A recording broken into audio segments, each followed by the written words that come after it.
የኢትዮጵያን ጠላቶች እንደ ጸጉር ቅማል አንድ በአንድ እናራግፋለን።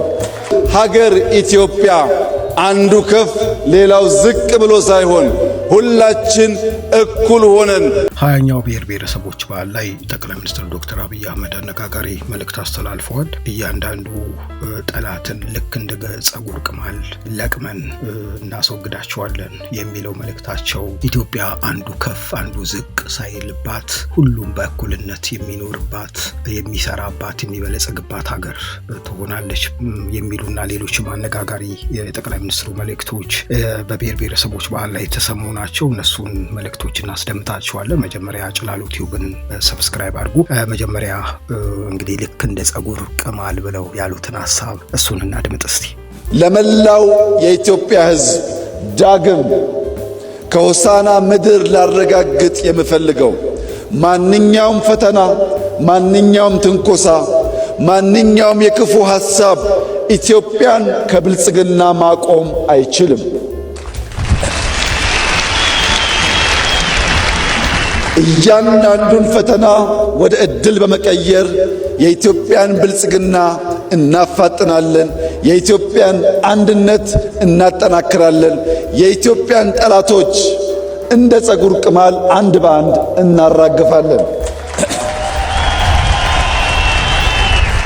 ኢትዮጵያ ትጸናለች። ኢትዮጵያ ትበለጽጋለች። ኢትዮጵያ ለአፍሪካውያን ወንድሞቻችንና እህቶቻችን የብልጽግና ምልክትና ምሳሌ ትሆናለች። በሰላም እንደጀመርን በሰላም እንጨርሳለን። እኛ የኮሎኔል በዛብህ ልጆች አንሸማቀቅም። በጀግንነት የጀመርነውን በጀግንነት እንጨርሳለን።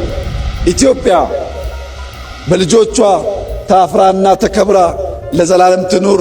ፈጣሪ ኢትዮጵያና ሕዝቦቿን ይባርክ። እንግዲህ ጠቅላይ ሚኒስትሩ ካነሷቸው ሌሎች መካከል አንዱ ለሌላው ውበት ነው፣ አንዱ ጋር ያለው ድምቀት የሌላው ውበት ነው፣ መገለጫ ነው ብለዋል። ኢትዮጵያ ላይ ከዚህ በኋላ አንዱ ከፍ አንዱ ዝቅ የሚልበት ጊዜ አልፏል።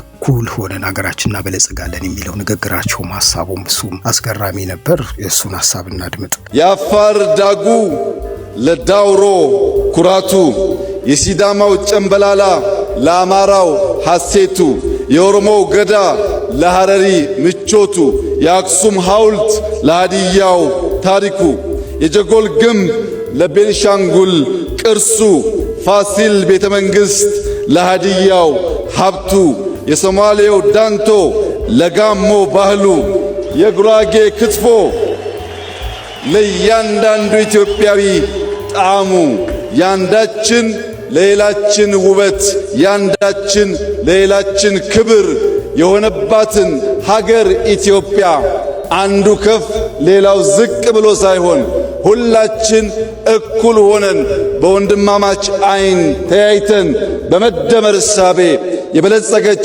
ኢትዮጵያን ለልጆቻችን እንድናሻግር አደራ ልላችሁ እወዳለሁ። ክር ግን የማይበጠስ ገመድ ነው። ስንበዛና ስንሰናሰል በቀላሉ የማንበጠስ ጠንካራ ገመድ ስለሆን መተባበርን፣ መከባበርን፣ በጋራ መቆምን፣ ብሔራዊ ጥቅም ማስቀደም የሁላችን ሀብትና ስንቅ እንዲሆን አደራ እያልኩ የሀገርን መሻትና የባዳን ክፋት መለየት ይጠበቅብናል። ባዳ በክፋት የእኛን መሻት ለማጨለም ሲነሳ ኢትዮጵያውያን ለባዳ ፍላጎት መሳሪያ እንዳንሆን። ምክንያቱም በባዳ የተጠለፈ ገመድ አይፈታም፣ አያስርም።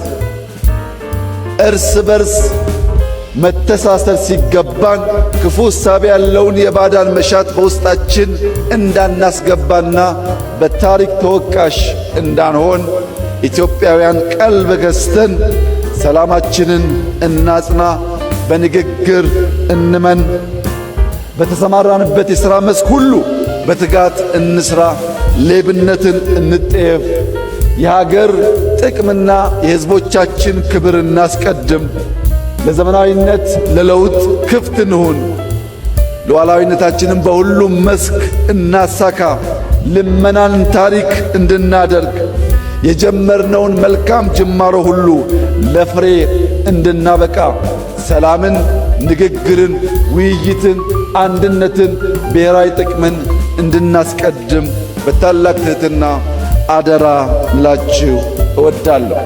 ሌሎችም በርካታ ጉዳዮችን ጠቅላይ ሚኒስትር ዶክተር አብይ አህመድ በሆሳዕና የ20ኛው ብሔር ብሔረሰቦች በዓል ላይ አንስተዋል።